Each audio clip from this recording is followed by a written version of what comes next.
tidak terjadi atas kita. Ya, supaya kita menjadi orang-orang yang cerdas secara rohani, ya, untuk bisa hidup sesuai dengan rencana dan kehendak Tuhan, ya. Puji nama Tuhan, kita akan belajar firman Tuhan. Mari kita buka kembali dalam Keluaran. Ya, pasal, ya, sekarang kita sampai pasal 14. Ya, hari ini kita belajar mulai ayat 1 sampai dengan ayat 8. Begini, kita baca terlebih dahulu ayat 1 sampai dengan ayat yang keempat. Ya, Keluaran pasal 14 ayat 1 sampai dengan ayat yang keempat. 1, 2, 3 ya. Berfirmanlah Tuhan kepada Musa demikian, katakanlah kepada orang Israel supaya mereka balik kembali dan berkemah di depan Pil Hairot antara Migdol dan laut, tempat di depan Baal Zebun. Berkemahlah kamu di tepi laut. Maka Fir'aun akan berkata tentang orang Israel, mereka telah sesat di negeri ini, padang gurun telah mengurung mereka. Aku akan mengeraskan hati Fir'aun sehingga ia mengejar mereka, dan terhadap Fir'aun dan pasukan-pasukannya aku menyatakan kemuliaanku, sehingga orang Mesir mengetahui bahwa akulah Tuhan. Lalu mereka berbuat demikian. Ya, puji nama Tuhan. Ya, jadi ini bangsa Israel sudah mulai berjalan meninggalkan Mesir. Ya, dan di tengah jalan Tuhan berkata, ayo berbalik. Ya, berkemah di tepi laut Teberau. Ya, berkemah di sana dan bangsa Israel di sana. Ya, tapi di situ ada satu kalimat yang mungkin membuat kita bingung, loh kok Allah mengeraskan hati Fir'aun? Ya, sebenarnya Allah bisa melembutkan, bisa mengeraskan, ya. Tetapi ini terjadi karena memang pada dasarnya Fir'aun itu hatinya sudah keras. Ya, sudah berkali-kali Tuhan peringatkan lewat tulah-tulah. Ada 10 tulah. Ya, tetapi Fir'aun dasar hatinya itu sudah keras. Ya. Dan kekerasan hati Fir'aun itu dipergunakan oleh Allah. Ya, dijadikan alat oleh Allah untuk menyatakan kemuliaan Allah, saudara. Di mana nanti bangsa Israel pada akhirnya akan mengerti bahwa mereka itu memiliki Allah yang luar biasa. Ini pelajaran yang pertama dari kisah ini yang bisa kita ambil. Bahwa Allah itu bisa memakai apa saja dan siapa saja untuk menyatakan kemuliaan Tuhan. Ya, Tuhan bisa pakai orang-orang di sekitar saudara yang karakternya mungkin ya, seperti orang Mesir ini memiliki karakter yang yang diperumpamakan seperti Fir'aun yang keras hatinya, yang terus berusaha mengejar bangsa Israel, tapi Allah bisa pakai mereka ya untuk menyatakan kemuliaan, sehingga saudara bisa melihat betapa luar biasanya Allah yang saudara sembah. Ya, saudara juga Tuhan bisa pakai orang-orang di sekitar saudara mungkin yang aneh-aneh karakternya, sikapnya, ya, dan jangan itu menjadi sesuatu yang begitu membingungkan saudara, karena memang setiap kita firman Tuhan katakan besi itu menajamkan besi. Manusia ya itu bergesek sesama manusia. Tujuannya kembali untuk kemuliaan Tuhan. Ya, Tuhan bisa pakai apa saja dan siapa saja untuk menyatakan kemuliaannya. Ya, saudara nggak pernah bisa memilih orang tua saudara. Modelnya begitu. Ya, saudara juga nggak bisa memilih kakak saudara, adik saudara, nggak bisa memilih. Saudara dilahirkan sedemikian rupa. Kemudian seringkali saudara kenapa sih saya bertetangga dengan model seperti itu? Kemudian saudara berteman dengan orang seperti itu. Ya, dan saudara harus sadar dan mengetahui bahwa semua itu orang-orang di sekitar saudara itu sebenarnya akan dipakai oleh Tuhan dengan karakter dan sifat mereka ya, untuk menyatakan kemuliaannya bagi saudara. Jadi Tuhan bisa pakai apa saja dan siapa saja. Tapi seringkali kita nggak memahami ini. Kita menolak orang-orang yang ditaruh Tuhan di sekitar kita. Tuhan bisa saja ya mencegah Fir'aun untuk mengejar bangsa Israel. Dia bisa mengeraskan hati, berarti dia juga bisa melembutkan hati. Bisa saja Fir'aun begitu, wah saya harus kejar orang Israel. Oh tiba-tiba kata, gitu doang, lembut hatinya. Udahlah, nggak usah lah. Ngapain kita kejar-kejar, capek. Percuma kita kejar, nanti juga paling kita kalah lagi. Orang Musa itu bisa ngadain mujizat. Ya, tongkatnya bisa jadi ular. Air diketuk bisa jadi darah. Dia bisa mendatangkan belalang, dia bisa mendatangkan katak, nyamuk, lalat, pikat. Saudara bisa bayangkan.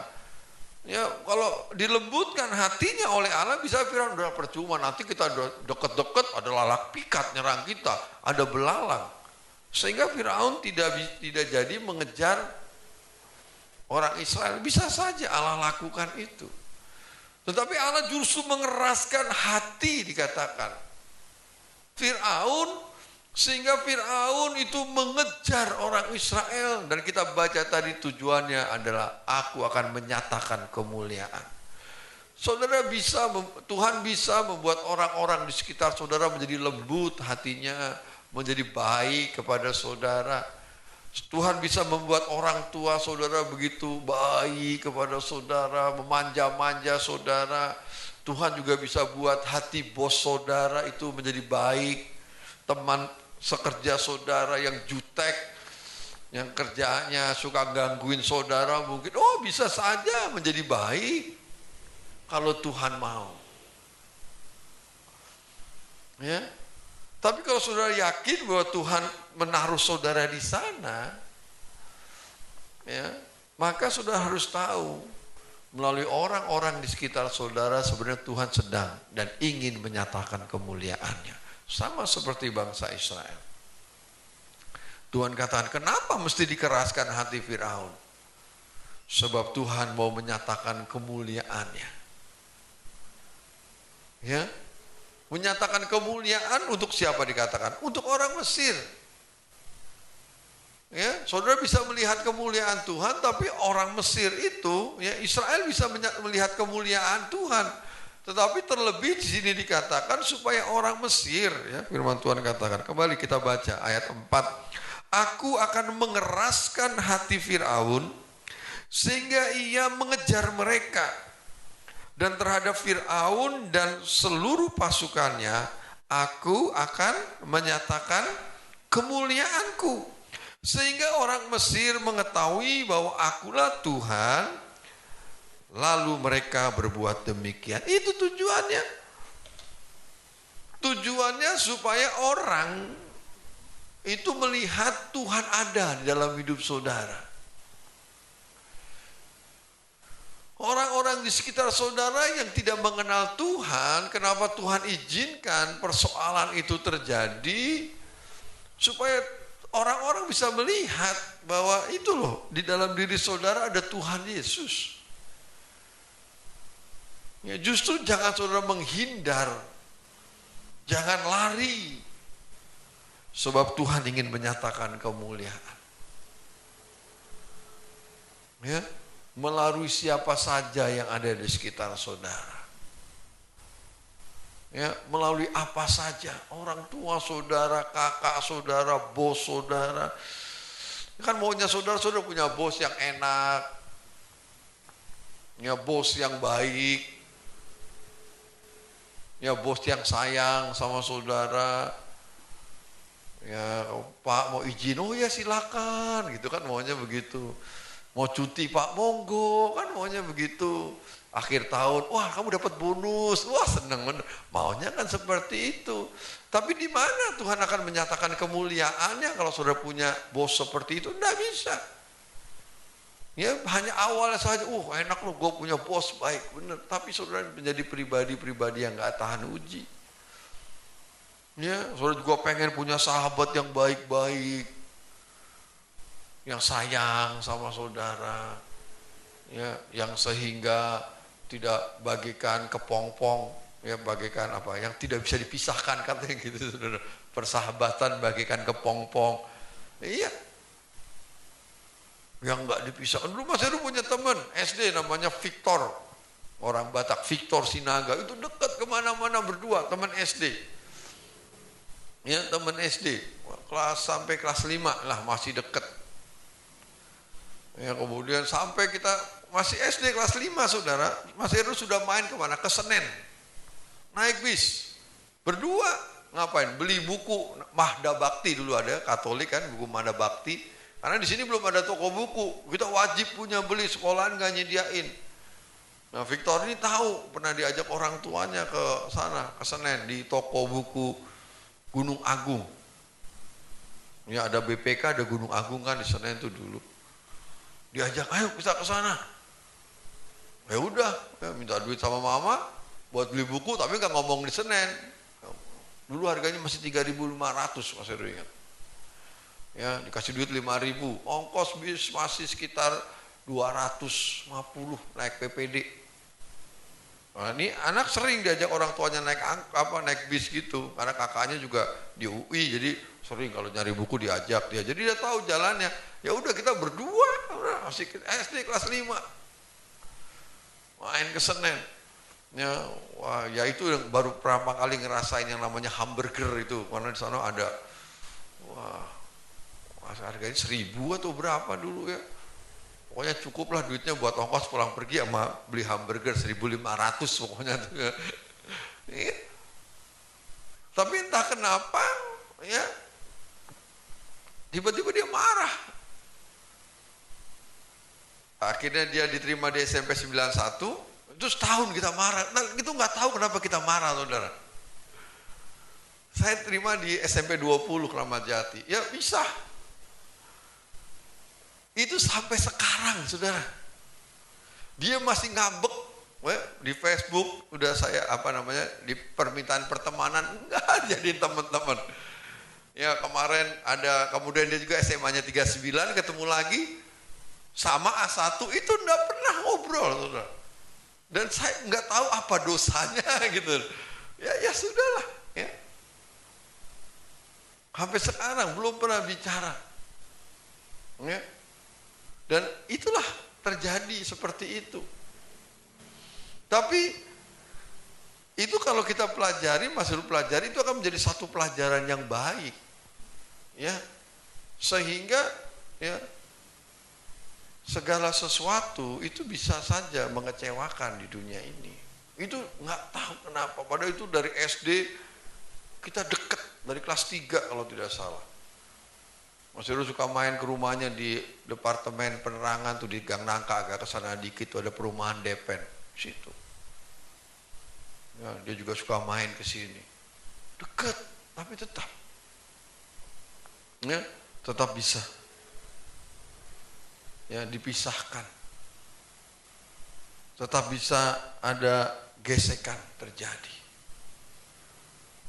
Dan banyak Mas Heru bergaul menjadi sahabat, tapi nggak pernah mengerti kenapa hal itu. Ya, tapi lewat firman Tuhan sebenarnya hari ini bahwa orang-orang di sekitar kita itu dipakai oleh Tuhan kan untuk membentuk kita, ya untuk menyatakan kemuliaan kita. Ya mungkin dia entah kenapa masih marah, tapi kan Tuhan bisa menyatakan kemuliaan melalui Mas Heru loh. Nggak ada apa-apa, dikirim surat. Kalau sekarang mungkin surat ya, dulu surat.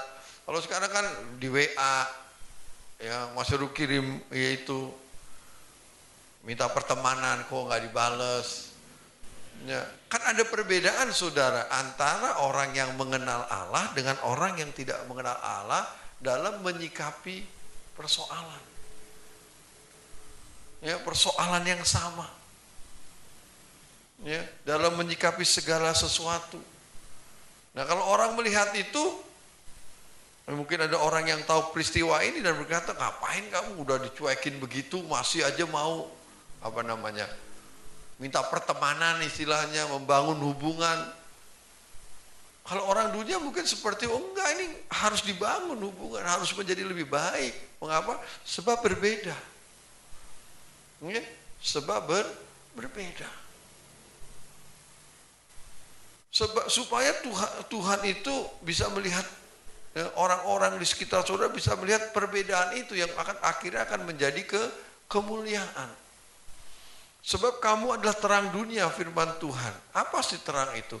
Supaya orang itu bisa melihat saya dan saudara kalau terang. Ini loh perbedaannya, ya, antara orang-orang yang sudah ditebus dengan darah Yesus dengan yang belum.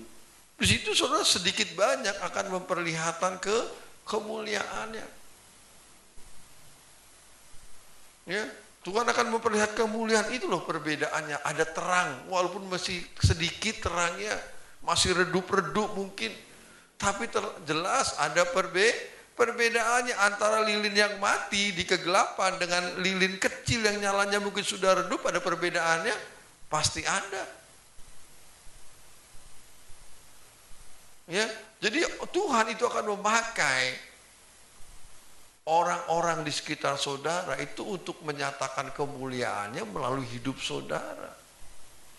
Dan orang kan bisa melihat perbedaan itu akhirnya, bahwa akulah Tuhan tadi, bahwa akulah Tuhannya bangsa Israel. Sehingga saudara harus tetap bersikap sebagaimana saudara, seperti orang-orang yang sudah ditebus oleh Tuhan.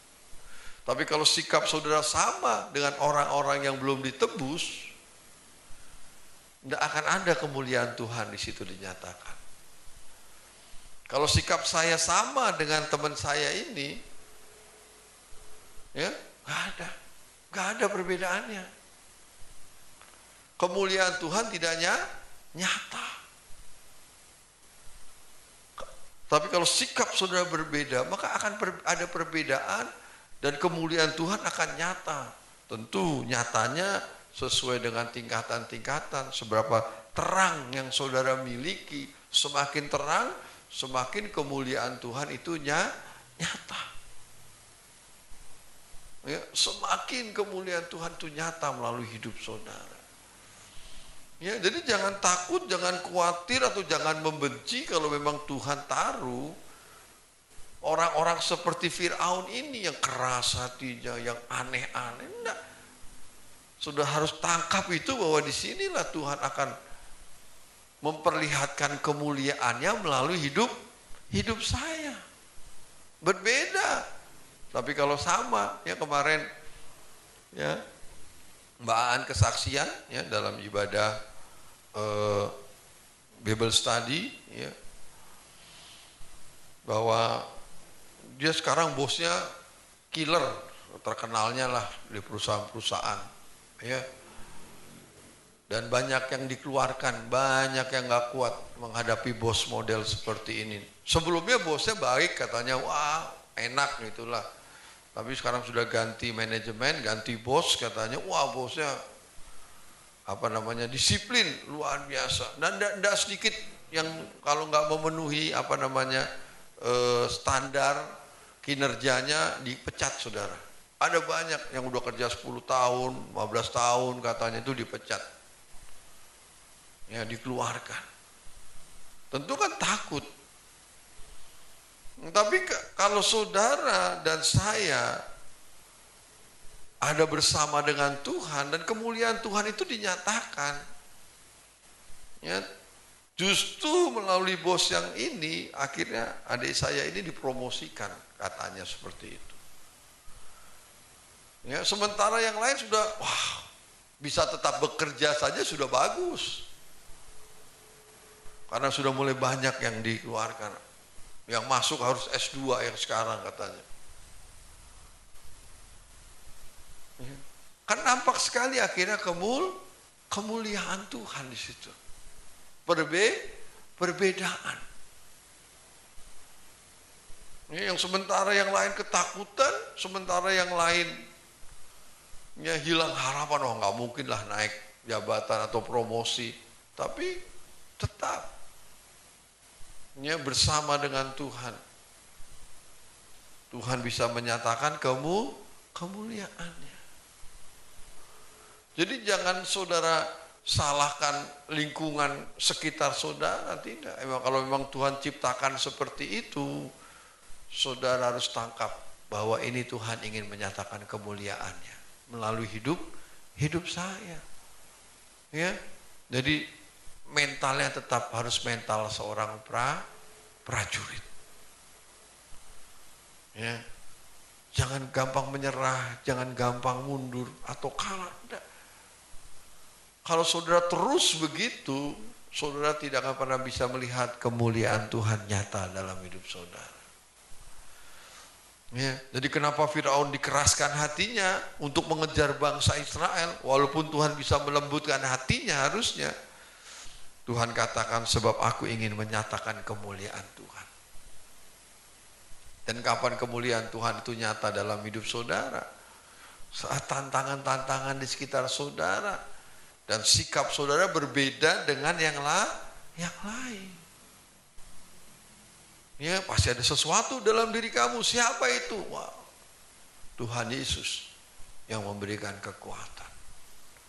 Ya, Tuhan Yesus yang menyatakan kasih dan kemuliaan. Sama seperti Daniel, sama seperti Sadrah, Mesah, Abednego. Tantangan-tantangan yang terjadi kan semuanya justru untuk menyatakan kemuliaan Tuhan dalam hidup mereka. Sama seperti Daud. Ya, tantangan yang terjadi justru dipakai untuk menyatakan kemuliaan Tuhan melalui hidup mereka. Coba kalau sikap Daud sama seperti seluruh bangsa Israel, apakah kemuliaan Tuhan nyata? Kan enggak. Nggak ada kisah itu, Daud mengalahkan Goliat. Tapi karena sikap Daud berbeda dengan apa? Kebanyakan orang pada saat itu dia berbeda. Sebab dia tahu ini kesempatan. Dulu Mas Heru pernah sampaikan, hambatan itu merupakan kesempatan yang Tuhan buat saya dan saudara. Tantangan itu kesempatan buat saudara dan saya. Jadi tantangan itu bukan masalah. Ya, tantangan itu harus saudara jadikan kesempatan buat saudara untuk menyatakan kemuliaan Tuhan. Jadi kalau ada tantangan, ada hambatan, jangan saudara kata, wah ini masalah nih. Enggak. Ini kesempatan. Ya.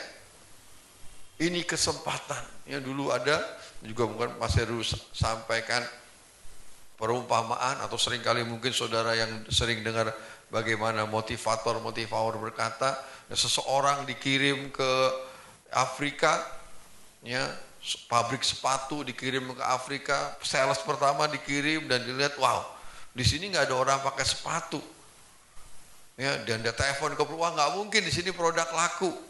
Kenapa? Di sini nggak ada orang pakai sepatu. Enggak mungkin laku produk. Akhirnya ditarik lagi, dikirim orang kedua, melihat persoalan yang sama, enggak ada yang pakai sepatu. Dia telepon, kirim sepatu yang banyak. Kenapa? Di sini enggak ada yang pakai sepatu, produk kita pasti laku. Ya, jadi tantangan itu bisa menjadi masalah, tetapi juga tantangan itu bisa menjadi kesempatan. Nah, bersama dengan Tuhan, tantangan itu adalah kesempatan yang indah buat saudara. Untuk Tuhan menyatakan kemuliaannya melalui hidup saudara dan saya. Jadi jangan takut. Milikilah mental seorang prajurit yang terus berani maju menghadapi tantangan. Kalau cuma hinaan, celaan, apalah semua itu, percaya bersama-sama dengan Tuhan, kita cakap menyelesaikan semua itu. Ya, tantangan adalah kesempatan yang indah yang Tuhan berikan. Itu pelajaran yang pertama kita ambil dari kisah ini. Yang kedua, ya, yang kedua dikatakan pada ayat yang kelima, ya kita baca saja ayat kelima dan sampai dengan 7, ayat 5 sampai dengan 7. Ya, 1, 2, 3 ya. Ketika diberitahukan kepada Raja Mesir bahwa bangsa itu telah lari, maka berubahlah hati Fir'aun dan pegawai-pegawainya terhadap bangsa itu dan berkata mereka, apakah yang telah kita perbuat ini? Bahwa kita telah membiarkan orang Israel pergi dari perbudakan kita. Kemudian ia memasang keretanya dan membawa rakyatnya serta ia membawa 600 kereta yang terpilih. Ya, segala kereta Mesir masing-masing lengkap dengan perwiranya. Ya, hal yang kedua yang kita pelajari atau kita ambil berkatnya dari kisah ini, yang kedua adalah bahwa saudara harus mengerti kehidupan lama saudara itu tidak pernah tinggal diam untuk menarik saudara kembali. Ya, kehidupan lama nggak mungkin tinggal diam untuk menarik saudara kembali. Nggak mungkin tinggal diam. Kehidupan lama yaitu dosa, iblis, itu akan berusaha menarik saudara kembali kepada kehidupan yang dulu lagi. Ya, dia akan menggunakan segala macam cara untuk bisa membuat saudara hidupnya seperti dulu lagi. Dari kisah ini kita memahami dan mengerti bahwa Fir'aun ya itu mengejar orang Israel supaya kembali lagi membuat bangsa Israel itu menjadi budak. Jadi walaupun saudara sudah beribadah, sudah ditebus dengan darah anak domba, sudah mulai beribadah, mulai setia, sudah mulai melayani, saudara harus mengerti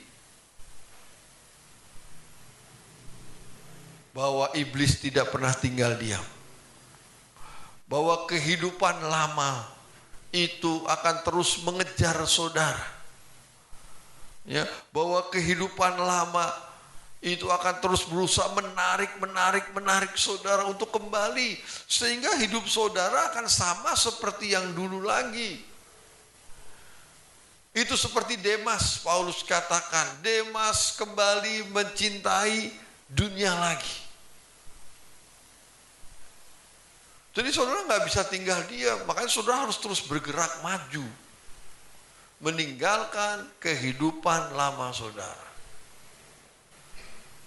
Saudara harus terus bergerak maju, ya, usahakan jangan mengalami stagnase, perhentian, tapi saudara terus harus bergerak maju bersama-sama dengan Tuhan. Sebab iblis nggak pernah tinggal diam. Ya, dia akan terus berusaha, seperti ada tertulis ayat juga bahwa yang terdahulu itu bisa menjadi kemudian mengalami kemunduran.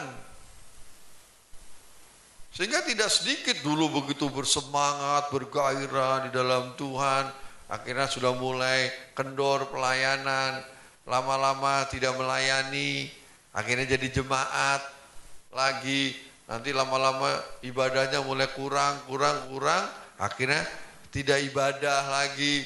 Nanti sudah tidak ibadah, terus ada persoalan, akhirnya meninggalkan Tuhan lagi, kembali diperbudak oleh dosa. Terus mengalami kemunduran, dan itu fakta kita bisa lihat. Dan itu tidak peduli hamba Tuhan atau siapa, pendeta atau siapa. Itu akan tetap bisa mengalami degradasi, penurunan.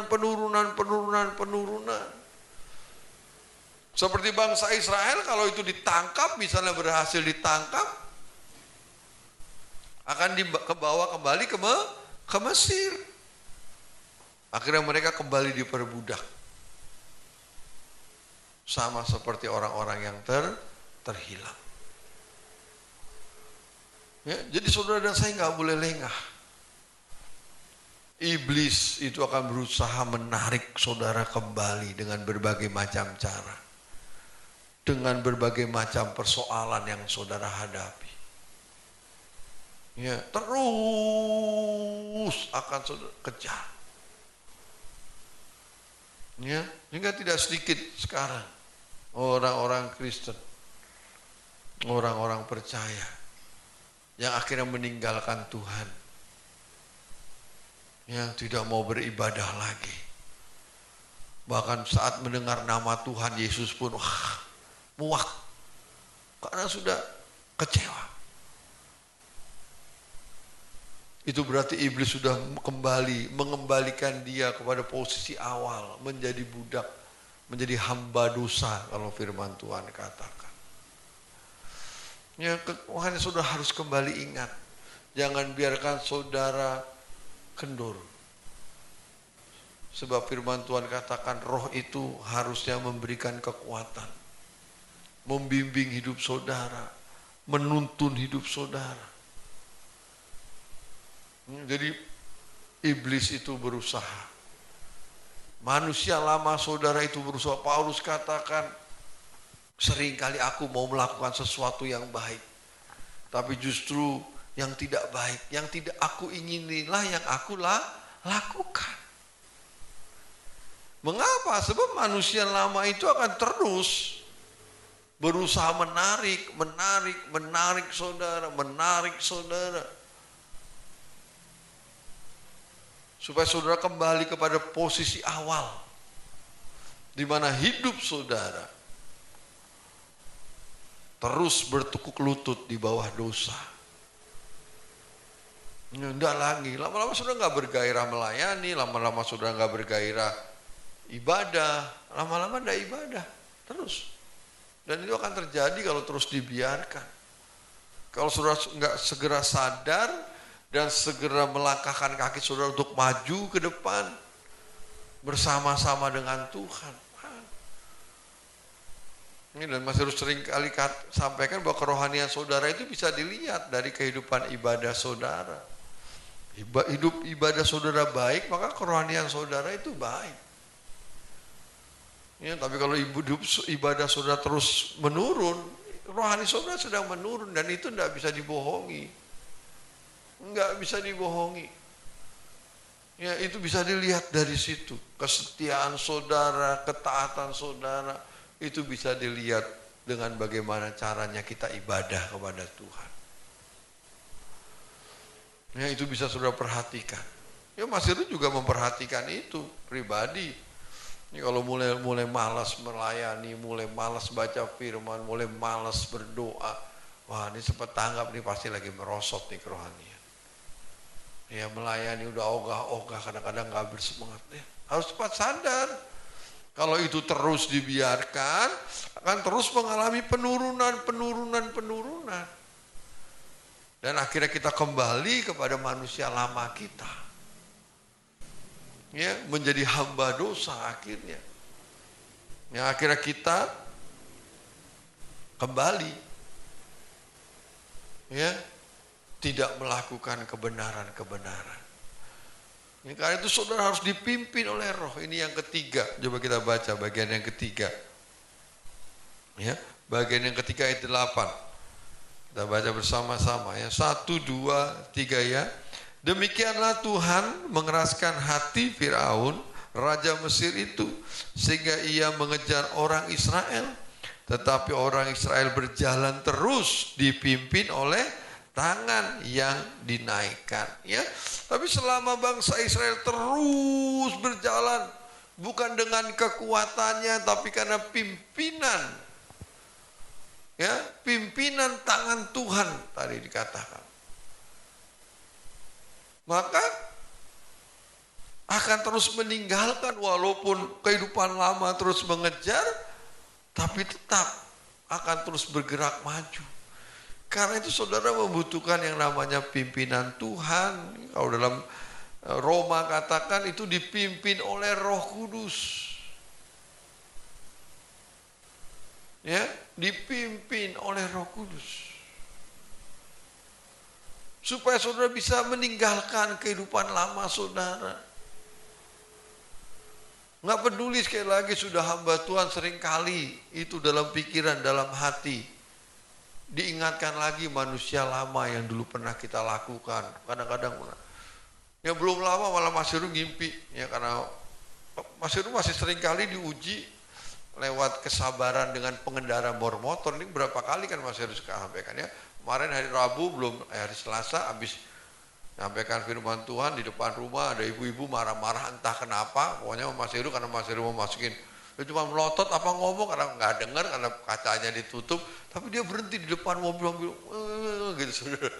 Nggak udah biarin aja nggak usah pokoknya nggak ada menangnya kalau lawan ibu-ibu naik motor saudara. Mendingan ngalah saudara. Iya dia sennya ke kanan dia hanya ke kiri aja bisa menang saudara.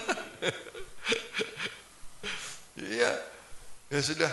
Belum lah, taruh mobil, kemudian jadi Pak, ayo paket habis. Kemudian ya udah beli di situ di Gadok ada, Bapak tahu ya saya ajar. Wah, di itu juga kita udah jalan motor biasa lah kecepatan. Dari kiri motor kebut, wow, dia yang marah-marah. Ya sudahlah.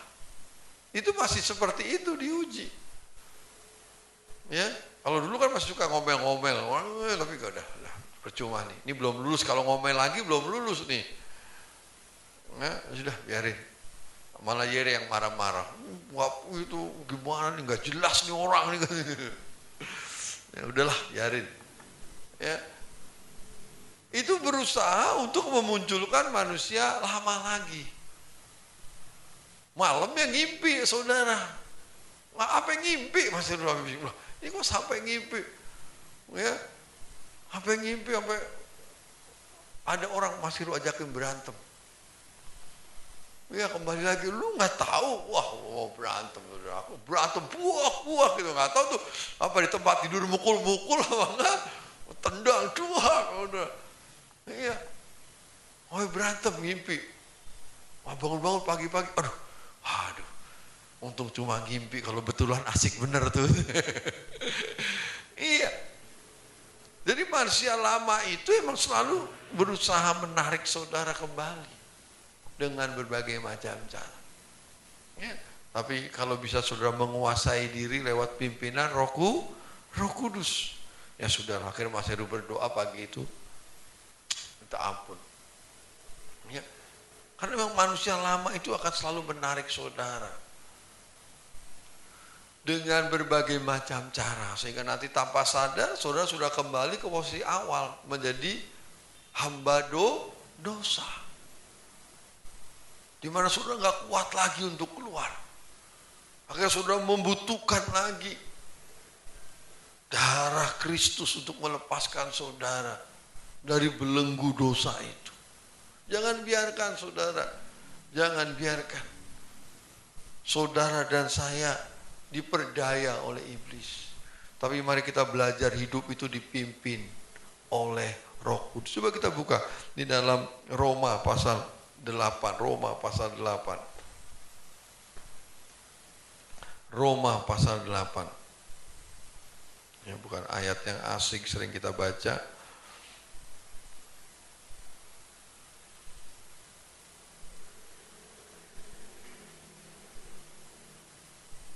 Ya, ayat 5 dan 6. Roma pasal 8 ayat 5 dan 6 kita baca ya. 1, 2, 3 ya. Sebab mereka yang hidup menurut daging memikirkan hal-hal yang dari daging.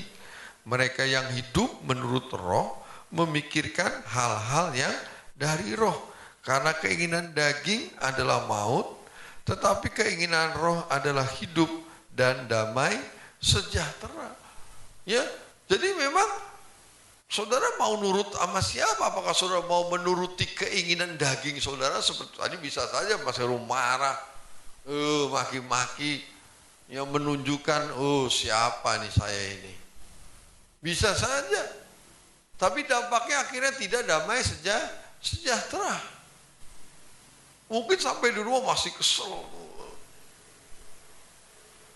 Tapi kalau kita belajar hidup dituntun oleh Roh, ya, bahwa kalau memang Tuhan izinkan peristiwa itu terjadi dalam hidup saudara, itu atas seizin Tuhan. Dan saudara mulai belajar menenangkan hati saudara untuk belajar dipimpin oleh Roh.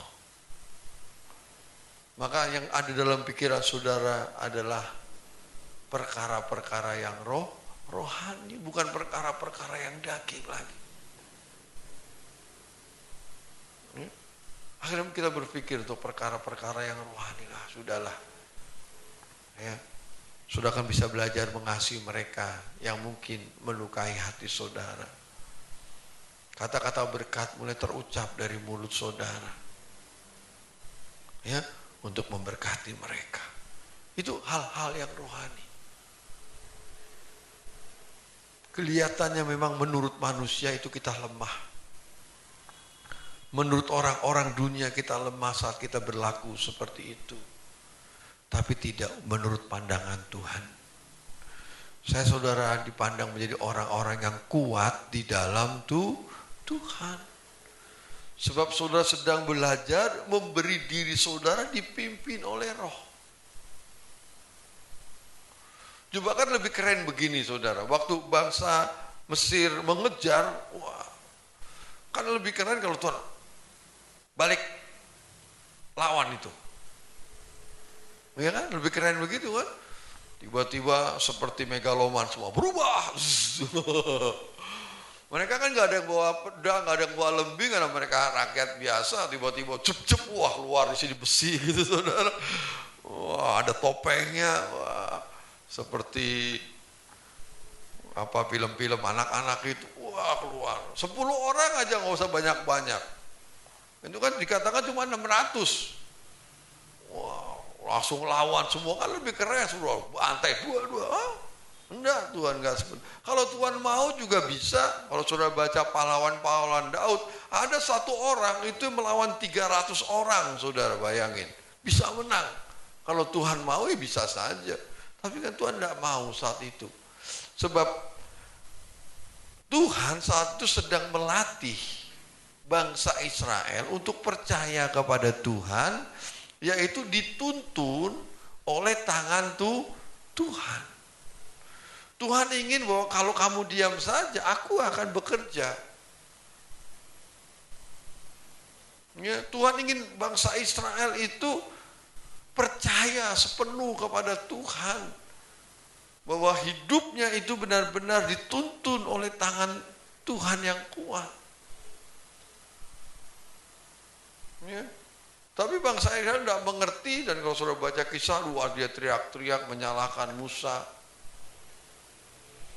Tapi lewat peristiwa ini mari kita belajar, ada kalanya Tuhan menginginkan saya dan saudara itu diam, terus mengikuti rencana dan kehendak Tuhan. Dan itu berlawanan dengan keinginan daging kita, saudara. Berlawanan. Maunya kita kan, tapi kadang-kadang enggak. Ya, maunya kita, apalagi masih anak muda, masih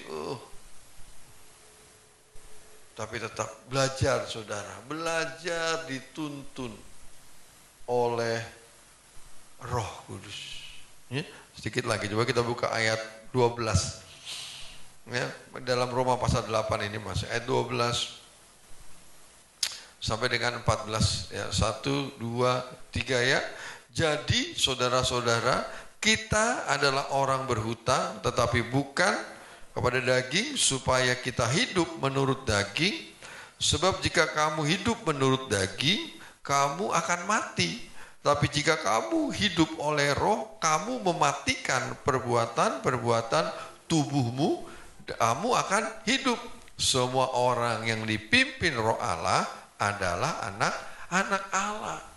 Jadi tujuannya adalah menjadikan saudara itu sebagai anak-anak Allah yang sejati. Sebab anak-anak Allah itu adalah anak-anak yang mau hidupnya dipimpin oleh Roh.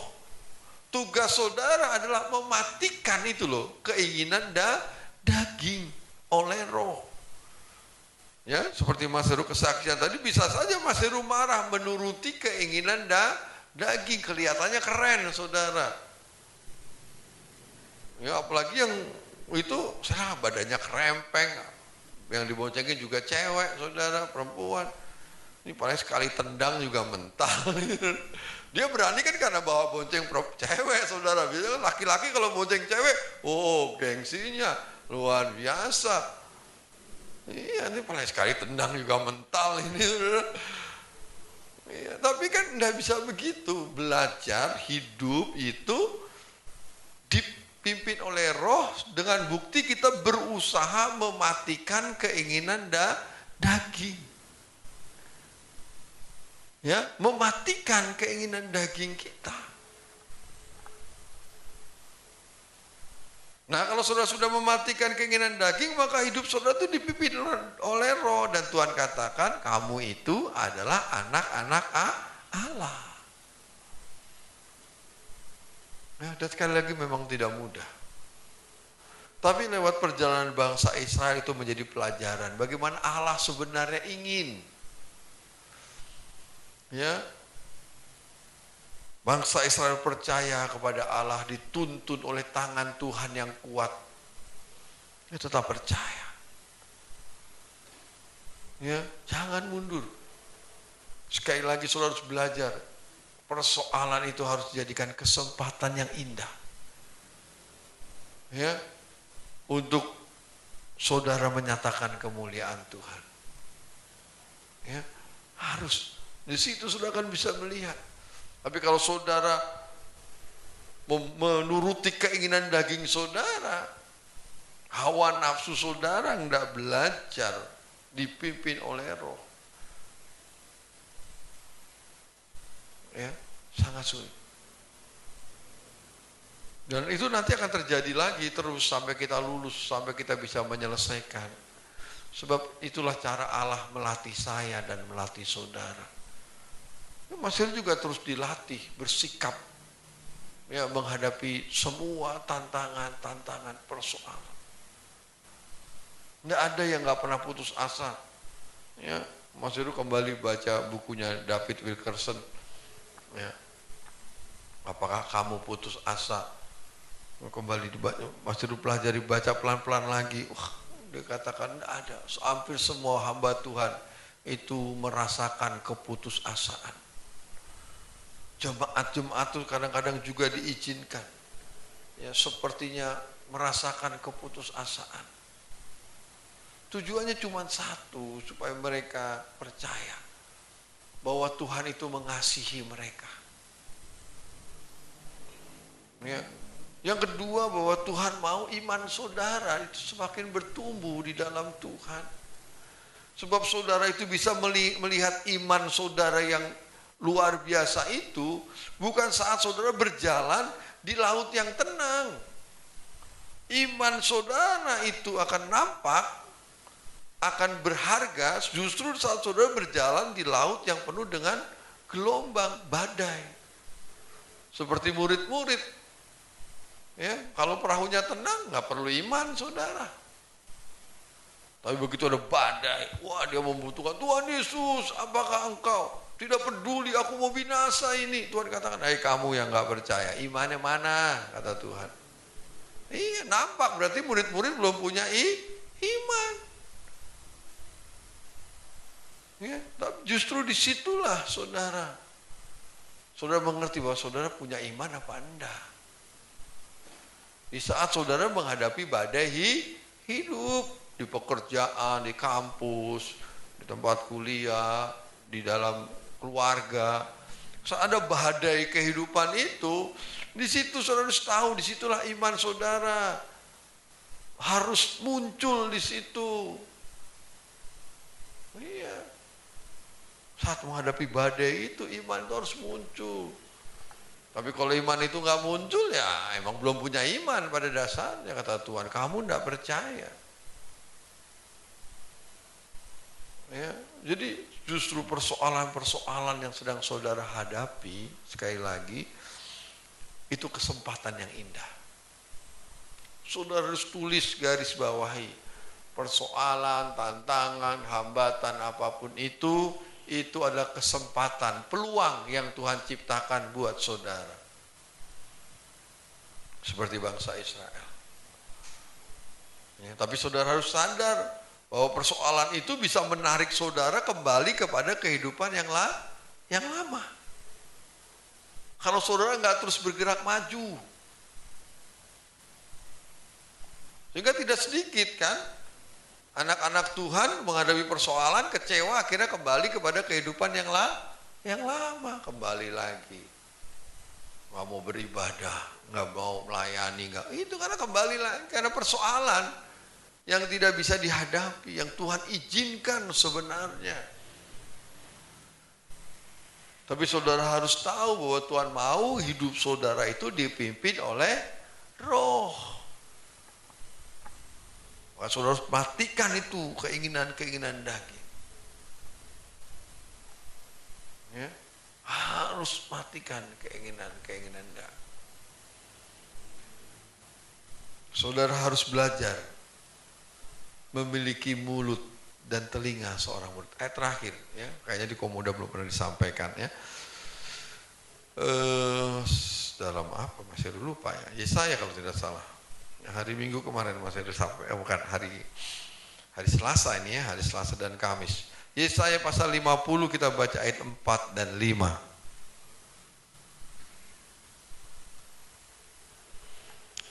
Yesaya pasal 50 ayat 4 dan 5, 1, 2, 3 ya. Tuhan Allah telah memberikan kepadaku lidah seorang murid, supaya dengan perkataan aku dapat memberi semangat baru kepada orang yang letih lesu. Setiap pagi ia mempertajam pendengaranku untuk mendengar seperti seorang murid. Tuhan Allah telah membuka telingaku, aku tidak memberontak, tidak berpaling ke belakang. Saudara harus punya lidah atau mulut, kemudian telinga seorang murid.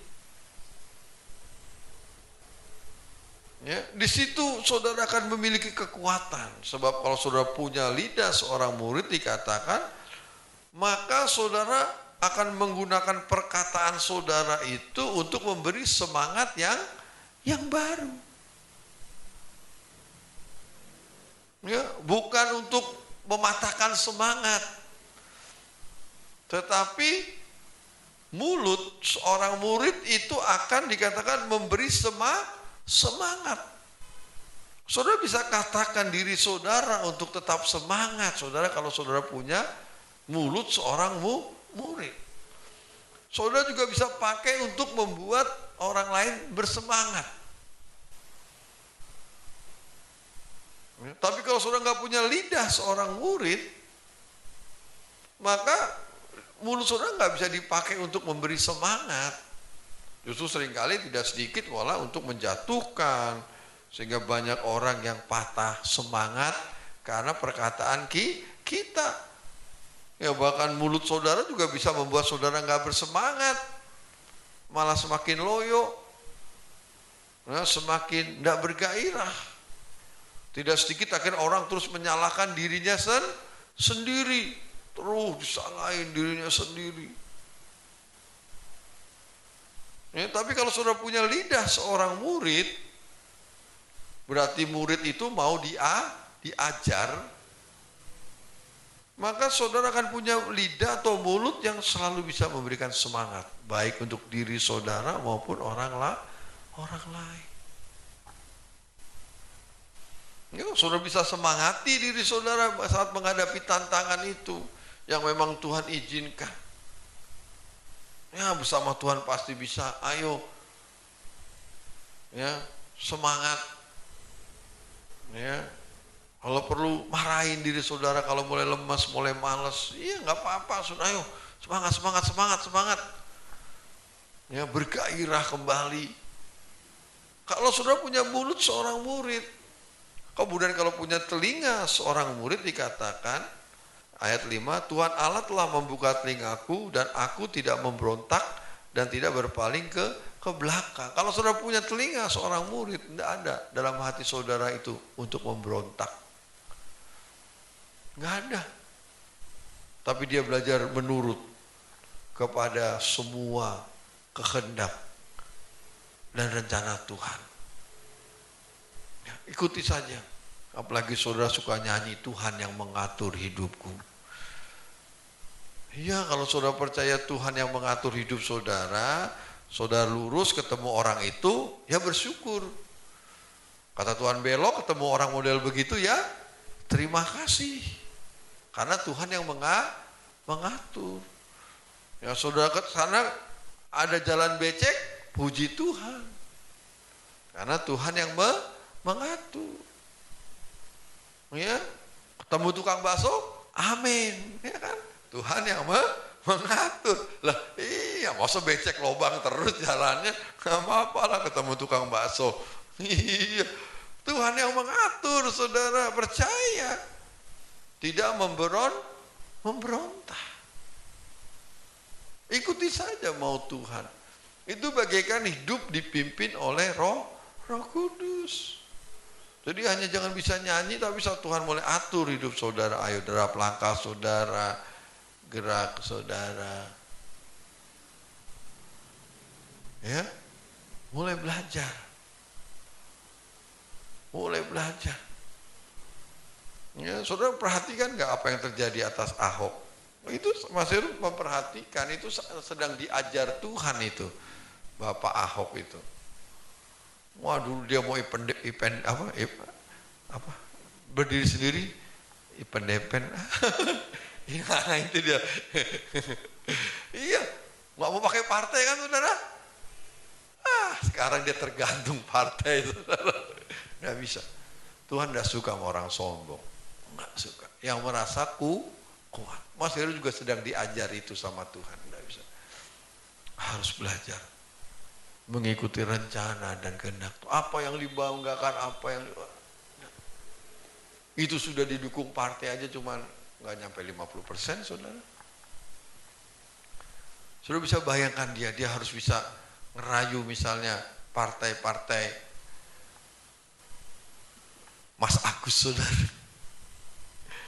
Kalau Mas Heru nggak begitu, sudah terserah. Kalau Bu Mega atau ya udah terserah, kalau kamu mau ngerayu tapi saya nggak jadi pun tidak apa-apa. Begitu harusnya. Dia harus tetap seperti bahwa Tuhan yang mengatur hidupnya.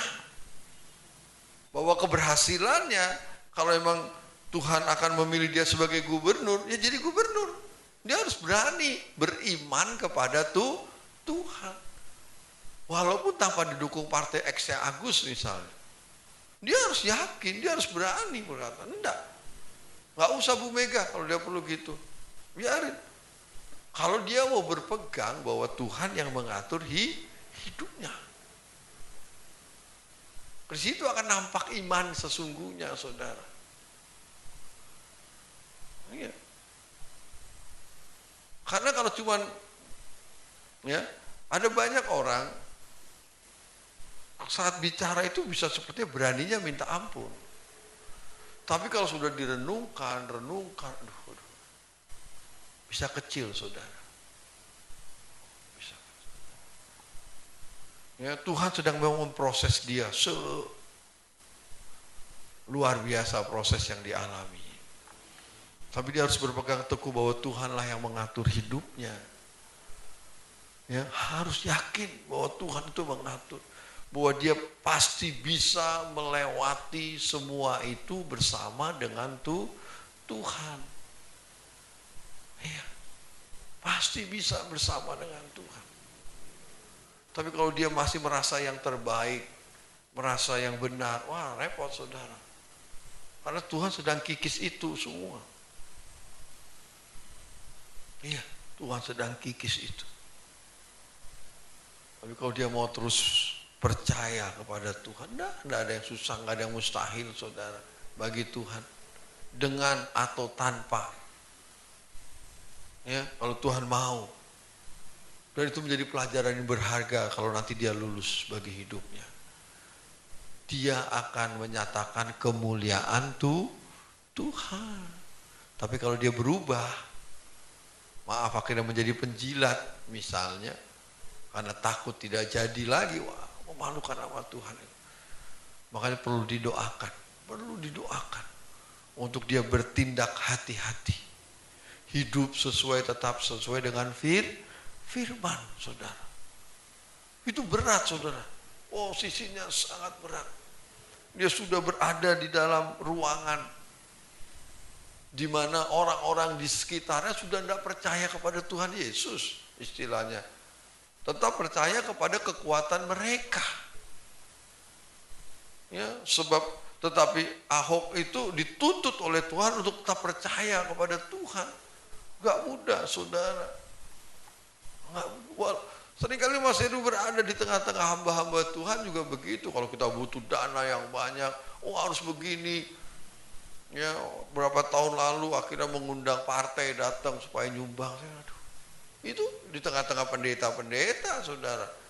Akhirnya ada ya caleg-caleg dulu, zaman caleg kan, masukkan visi dan misi, udah gedung saya yang bayar gitu, 8 juta lumayan. Ada besok caleg lagi datang, udah saya kasih door prize, sepeda, ngasih ini buat kegiatan. Iya. Ya, walaupun di tengah-tengah hamba Tuhan bisa saja nggak percaya kepada Tuhan saat menghadapi persoalan. Tapi kalau saudara yakin bahwa Tuhan yang mengatur hidup saudara, ya itu saudara sedang belajar dipimpin oleh Roh. Pakai telinga seorang murid, sehingga hidup saudara tidak memberontak kepada Tuhan. Pemberontakan itu kan tidak selalu marah-marah, tidak. Saat saudara tidak menurut apa yang menjadi keinginan Tuhan saja sudah memberontak. Saat Tuhan izinkan saudara melalui jalan yang becek tadi, jalan yang sempit, langsung nggak mau, nggak enak banget jalan gini. Ya, saat Tuhan izinkan saudara bertemu dengan orang-orang yang tidak nyaman buat saudara, saudara menghindar, lari, itu sama dengan memberontak. Ya, saudara harus terus berjalan bersama dengan itu. Ikuti saja, saudara akan bisa melihat kemuliaan Tuhan nyata dalam hidup saudara. Tapi saudara harus ingat bahwa iblis itu ingin menarik saudara kembali lewat persoalan, lewat masalah. Ya, iblis itu ingin kembali saudara kepada posisi mundur lagi karena kecewa. Tapi juga saudara harus tahu Tuhan ingin membimbing hidup saudara dengan tangannya yang kuat, dengan pimpinan kekuatan kuasa Roh Kudus. Itu yang Tuhan mau. Dan keputusan itu ada di tangan saudara. Apakah saudara mau tetap percaya mengikuti setiap langkah Tuhan, atau saudara kembali mundur untuk kembali kepada kehidupan lama saudara. Ya. Jadi ada persoalan, setiap gejolak, setiap persoalan terjadi itu saudara akan bisa melihat siapa saudara sesungguhnya. Apakah saudara mau terus berjalan ke depan, atau saudara akan mundur? Apakah saudara mau hidup dipimpin oleh Tuhan atau dipimpin oleh daging? Itu memberi pelajaran semua setiap persoalan yang terjadi. Ya, jadi jangan aneh, jangan bingung kok menghadapi persoalan. Enggak, memang Tuhan izinkan itu untuk mengetahui bagaimana hidup saudara sesungguhnya. Tapi percaya kalau saudara tetap dalam pimpinan Tuhan. Ya, kalau sudah mau tetap percaya, andai kata sudah belum mengerti, diam saja, berdoa, Tuhan tolong. Biar engkau sendiri yang memimpin, biar engkau sendiri yang menuntun Tuhan. Aku tidak tahu mau kemana Tuhan. Keputusan apa yang harus aku ambil Tuhan. Tidak apa-apa, sudah diam saja lebih baik, jangan ambil keputusan. Sampai saudara mantap betul untuk melangkahkan kaki saudara ke depan bersama dengan Tuhan. Dan percaya Tuhan pasti akan tolong dan Tuhan pasti akan memberikan kekuatan kepada saudara. Ada banyak kisah Daud, ya. Ada banyak kisah yang Tuhan nyatakan, Abraham, Musa, semua tokoh-tokoh Alkitab. Mereka adalah orang-orang yang belajar berjalan dipimpin oleh Tuhan. Ya, puji nama Tuhan. Kita tutup Alkitab kita.